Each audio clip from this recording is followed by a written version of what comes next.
So another story has now been added to the Marvel Cinematic Universe that connects directly to the story of Black Panther. This story is about the Wakandan War Dogs, also known as the Eyes of Wakanda. They are Wakandans who live outside Wakanda to make sure their Vibranium never falls into someone else's hands and that no one discovers the truth about their country. Here, we have four stories spanning from 1260 BC to 1194 BC, and then from 1400 AD to 1896 AD. These timelines show us the history of Wakanda's strict control and the struggles inside the War Dogs. So let's jump straight into the story. The very first story is Into the Lion's Den, and from this story, we see the 3,000-year-old mindset of Wakanda, where it's shown that Wakanda is built on secrets, and this first episode is all about what happens when those secrets come out. It's an action-heavy episode, showing the impact of Wakanda being cut off from the rest of the world, on both its own people and the outside world. Wakanda has had advanced technology for a very long time, and they punish those who try to see the outside world, and that punishment is death. In 1260 BC, there's a place called Crete, where a small Wakandan army is being led by a masked king known as the Lion. He's taken over an island and trapped its people, marking the men and teaching the women poetry and music, demanding that they smile in return. Among the captured women is someone who doesn't belong to that place. We learn about her through a flashback. Her name is Noni, a former Dora Milaje who was expelled because she didn't like working in a group. Dora Milaje leader Akea tells her about the Lion, whose real name is Nokati. He used to be captain of the Wakandan Royal Guard, but he stole dozens of dangerous items from Wakanda and fled with his loyal men, and using stolen Wakandan technology, he declared himself a god king. Akea fears that if Nokati recruits a large enough army, he could attack Wakanda, so Noni is sent to take him down and retrieve all the stolen tech, and in exchange, she be allowed to rejoin the Dora Milaje. From here, an intense animated action sequence begins as Noni single-handedly takes down the Lion's followers and finally comes face to face with the Lion himself. While fighting her, Nokati explains that he left Wakanda because of its secrets and lies. He used to work for the Hattusarazi, the War Dogs, a secret network of Wakandan spies who operate all over the world on missions that Wakanda would never officially acknowledge. But the problem is Wakandans who leave are never allowed to live outside freely. Nokati has a point, but attacking islands and enslaving people is still wrong, and Noni tells him exactly that.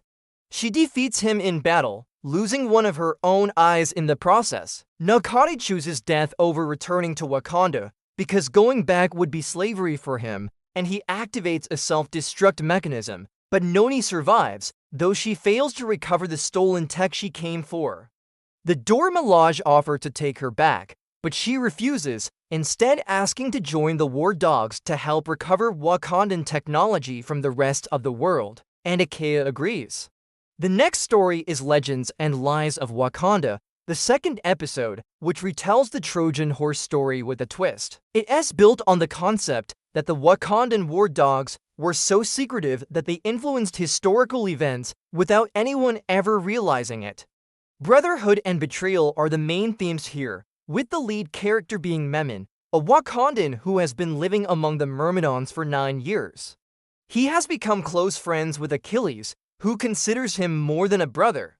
While Achilles is about to make his mark in history, he has no idea that Memon's real mission is to retrieve the Vibranium pendant worn by Helen of Troy and take it back to Wakanda. Meanwhile, Odysseus' plan among the Myrmidons is to use the Trojan Horse as a peace-offering gift to sneak into the city. Once inside, Memon focuses on his mission, but when Achilles learns about the betrayal, he's filled with rage, determined not to let Memon take that pendant. The two fight, and Memon gains the upper hand by striking Achilles' only weakness, his heel. Memon brings the pendant back to Wakanda and lives among the War Dogs. Years later, he and Noni are both old, with Noni now the director of the War Dogs. Memon's real name is Bakai, and after living under another name for so long, he finds it hard to adjust to life back home. These secrets and lies have benefited Wakanda, but Bakayi may have lost a part of himself forever. The next story, my personal favorite, is Lost and Found. Who truly owns an item? It's a complicated question. But Wakanda has one clear rule: if it contains vibranium, it belongs to Wakanda. Even if it's been somewhere else in the world for hundreds of years, Wakandans will still come for it. So if something has stayed in one place for 1,000 years, who does it really belong to? That's the central theme of Eyes of Wakanda's third episode, which takes us to 1400 AD China. Here, we meet Badsha, a war dog sent to retrieve the vibranium tongue from a dragon statue in a mountain temple. But this mountain temple is no ordinary place. It's located in Lun and is protected by the Immortal Iron Fist. Iron Fist's name is Jirani, who once saved Badsha's life. They fell in love, and she gave him a place in the mountains. But now, her anger toward Badsha is about to explode. Badsha believes that the dragon statue's vibranium tongue belongs to Wakanda, but Jirani argues that the statue has been a part of her people's culture for centuries and is more meaningful to them than Wakanda's vibranium.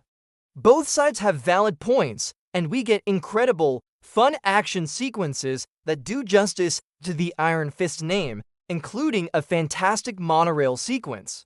The fight continues into the Wakandan trophy room, where we see many creative weapons and artifacts from previous episodes, raising the question of how many culturally significant items Wakanda has taken from around the world in the name of vibranium. In the end, Jirani finds a middle ground. She removes the dragon statue's vibranium tongue and gives it to Badsha. Badsha lies to his high council to protect her, convincing his captain, Ibo, to safely escort Jirani out of Wakanda. The real twist: the tongue wasn't that hard to remove. Jirani did it in seconds. But the deeper thought here is how Wakanda's secrecy impacts the rest of the world. Now we come to the fourth episode, The Last Panther. This is my second favorite story, as it not only highlights the dangers of Wakanda's isolationist policy, but also plays an important role in setting up events from the first Black Panther movie. In 1896, Prince Tafari has a problem with the idea of staying isolated from the world. He's sent with a war dog named Kuda to Ethiopia to retrieve a vibranium axe. Tafari quickly finds the axe and starts heading back with Kuda, but they're suddenly attacked by a robotic Black Panther. This panther is actually a Wakandan queen from 500 years in the future. The reason she time-traveled in the future: aliens called the Horde invaded Earth, and because of Wakanda's policy of staying separate, they did nothing to help the rest of the world. But when only Wakandans were left, there was no one to help them, and Wakanda was nearly destroyed by the Horde. The Queen's last option was to use quantum technology to travel back in time to stop a key event, making sure the axe never leaves its original place, but Tafari has already removed it. Kuda doesn't believe the future Queen's story, but Tafari does, and he convinces Kuda to put the axe back, and they return to Wakanda empty-handed.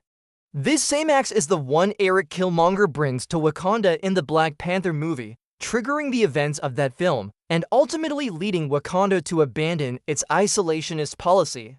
Because of that, 500 years later, Wakanda stood ready alongside the world to face the Horde. That's the beauty of Eyes of Wakanda, exploring Wakanda's history while also examining the problems of their isolationist ideology and perfectly connecting it to the larger Marvel Cinematic Universe. But as perfectly as these stories are written, I still found it strange to see such advanced tech in the distant past.